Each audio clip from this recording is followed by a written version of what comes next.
Class 9 हमने NCERT के जो प्रश्न बनते थे वो कर लिए हैं। एनसीईआरटी का हमने बिल्कुल छोटे छोटे 4 क्वेश्चन किए हैं, जिसमें एक तो है एमसीक्यू और बाकी 2-3 और प्रश्न हैं। इसके अलावा इसमें एक्स्ट्रा जो प्रश्न बनते हैं, अतिरिक्त प्रश्न, वो थोड़े ज़्यादा हैं और एक्स्ट्रा प्रश्नों की संख्या लगभग 18-19 के लगभग है। इसमें जो एक्सरसाइज के जो प्रश्न थे वो हमने कुछ छोड़ दिए हैं, क्योंकि हम एक्स्ट्रा में उनको कवर कर लेंगे। तो इसी कड़ी में हमारा पहला जो प्रश्न बनता है वो है भारतीय प्राकृतिक वनस्पति का वर्णन कीजिए। भारतीय प्राकृतिक वनस्पति का वर्णन कीजिए। अच्छी तरह से देख भी लिया होगा आपने, सुन भी लिया होगा। तो इसका आंसर दिखा रहा हूं मैं अब आपको। ये आप अच्छी तरह देख सकते हैं। हमारे देश के प्रमुख, हमारा जो देश है उसमें विश्व के 12 जैव विविधता वाले देशों में से एक है। यहाँ से आपने स्टार्ट करना है। हमारा देश, भारत देश, विश्व के प्रमुख 12 जैव विविधता वाले देशों में से एक है। इसमें लगभग 47,000 तरह के पौधे पाए जाते हैं, जिसके कारण यह देश विश्व में 10वें स्थान पर और एशिया में 4थे स्थान पर आता है। भारत में लगभग 15,000 फूलों के पौधे हैं, जो कि विश्व में फूलों के पौधों का 6% है। हमारे देश में अनेक बिना फलों के पौधे हैं, जैसे फर्न, शैवाल, कवक।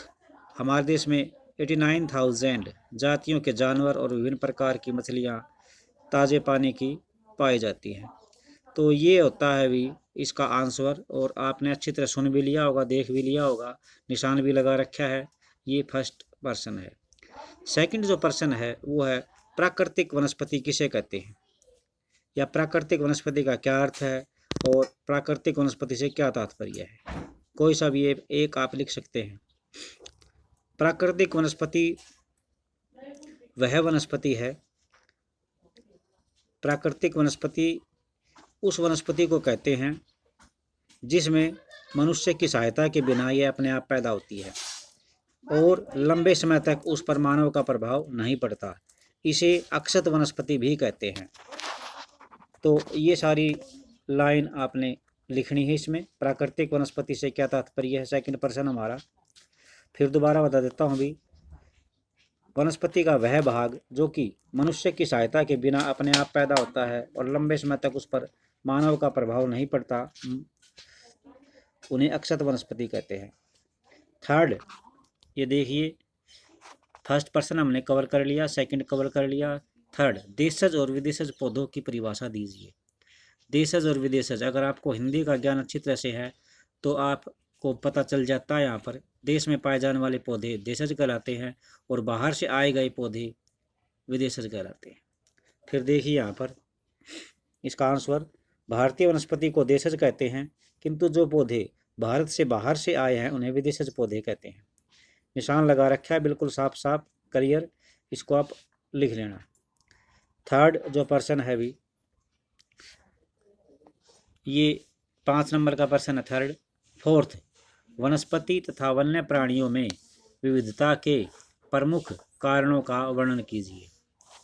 वनस्पति और वन्य प्राणियों में विविधता के प्रमुख कारणों का वर्णन कीजिए या करो, या वनस्पति और वन्य प्राणियों में विविधता क्यों है, इसके प्रमुख कारण क्या है, किसी तरह से भी लिख सकते हैं आप इसको, क्वेश्चन नंबर 4 को। तो क्वेश्चन नंबर 4, इसके प्रमुख कारणों में सबसे पहला आता है भूभाग। तो ये पूरा का पूरा लिखना है भी आपने। ये आपने यहाँ से स्टार्ट करना जहाँ से पेंसिल से निशान लगा हुआ है। धरातल के स्वभाव का यहाँ से स्टार्ट करना है भी। धरातल के स्वभाव का वनस्पति पर बहुत अधिक प्रभाव पड़ता है।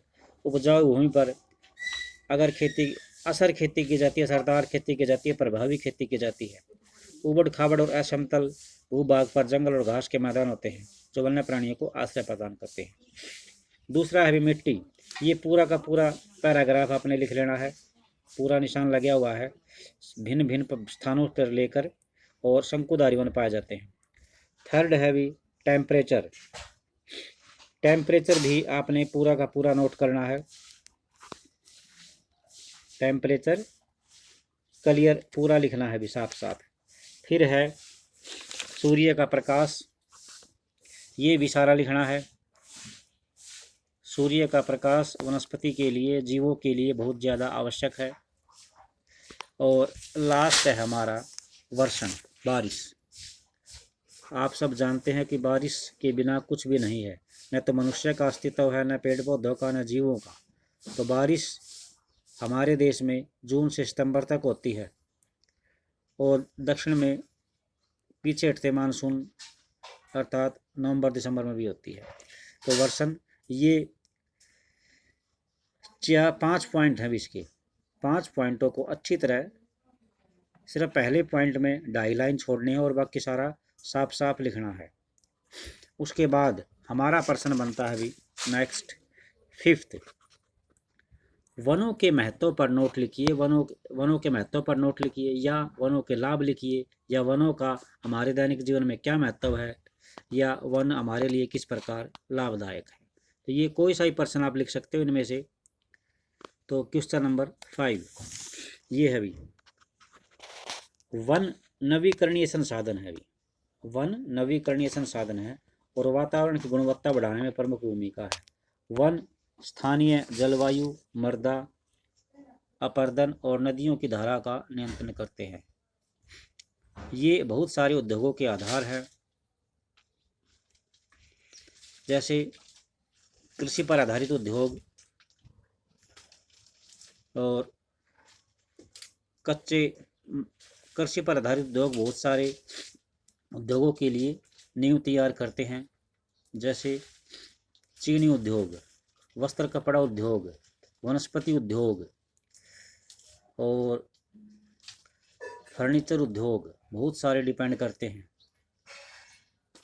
तो ये आपने लिखना है कहाँ तक, इससे मृदा को जीवाश्म मिलता है और वन्य प्राणियों को आश्रय प्राप्त होता है, आश्रय प्राप्त होता है।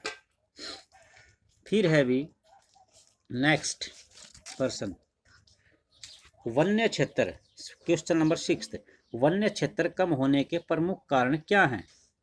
क्वेश्चन नंबर 6 यहाँ पर देखो भी, वन्य क्षेत्र के कम होने के कारण लिखिए। तो वन्य क्षेत्र कम होने के जो कारण है वो ये हैं भी, जहाँ से मैं पढ़ रहा हूँ वो लिखना आपने।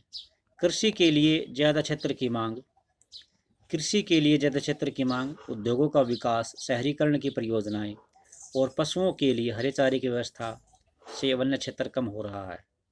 फिर देख लो अच्छी तरह से, कृषि के लिए ज़्यादा क्षेत्र की मांग, उद्योगों का विकास, शहरीकरण की परियोजनाएं और पशुओं के लिए हरे चारे की व्यवस्था की वजह से वन्य क्षेत्र लगातार कम होता जा रहा है। फिर नेक्स्ट है हमारा इसके बाद तुरंत, सन 2003 में वनों का कुल क्षेत्रफल कितना था। सन 2003 में वनों का कुल क्षेत्रफल कितना था। आंसर है 68 लाख वर्ग किलोमीटर। 68 लाख वर्ग किलोमीटर था अभी 2003 में। ठीक है भाई, ये देख लीजिए यहाँ पर 2003 में वनों का कुल क्षेत्रफल कितना था, 68 लाख वर्ग किलोमीटर। 8th क्वेश्चन, पारिस्थितिक तंत्र के बारे में आप क्या जानते हैं। पारिस्थितिक तंत्र के बारे में बताओ। इकोसिस्टम बोलते हैं इसको, पारिस्थितिक तंत्र। ये नेक्स्ट पेज पे है भी, ये है भी। इसमें यहाँ से स्टार्ट करेंगे भी, किसी भी क्षेत्र के पादप और प्राणी आपस में अपने भौतिक पर्यावरण से अंतर संबंधित होते हैं, यानी एक दूसरे पर डिपेंड होते हैं और एक पारिस्थितिक तंत्र का निर्माण करते हैं।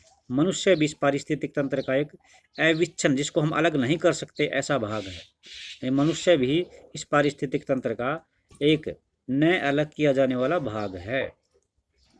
ठीक है, इसमें थोड़ा सा और लिखते हैं। आगे है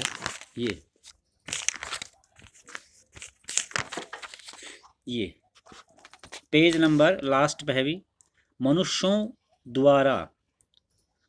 द्वारा पादपों और जीवों के अत्यधिक प्रयोग के कारण पारिस्थितिक तंत्र असंतुलित हो गया है। बस इतना ही। अब एक प्रश्न और बनता है पारिस्थितिक तंत्र के बारे में ही उसका और लिख देते हैं। मनुष्य ने, ये एक प्रश्न यहीं पे बनता है भी, इसलिए इसको बीच में करवा रहे हैं। मनुष्य ने पारिस्थितिक तंत्र को किस प्रकार प्रभावित किया है? ये प्रश्न नंबर 17 है भी। मनुष्य ने पारिस्थितिक तंत्र को किस प्रकार प्रभावित किया है, या मनुष्य के कारण पारिस्थितिक तंत्र को कितना नुकसान हुआ है और इसके क्या परिणाम हैं। तो आप यहाँ से स्टार्ट करना। ये मनुष्य वन्य जीवन और वनस्पति को अपने फायदे के लिए उपयोग करता है। मनुष्य अपने लालच के चलते इन संसाधनों को अधिकतम प्रयोग करता है। मनुष्य वृक्ष को काट देता है और जानवरों को मारकर पारिस्थितिक तंत्र में असंतुलन पैदा करता है। इसके परिणाम स्वरूप कुछ प्रजातियों के विलुप्त होने का खतरा होता है। तो ये जो 17वां प्रश्न है इसमें आप लिख सकते हैं, और इसमें फिर ये जोड़ देंगे लास्ट, लगभग 1300 पादप प्रजातियां संकट में हैं और 20 प्रजातियां नष्ट हो चुकी हैं।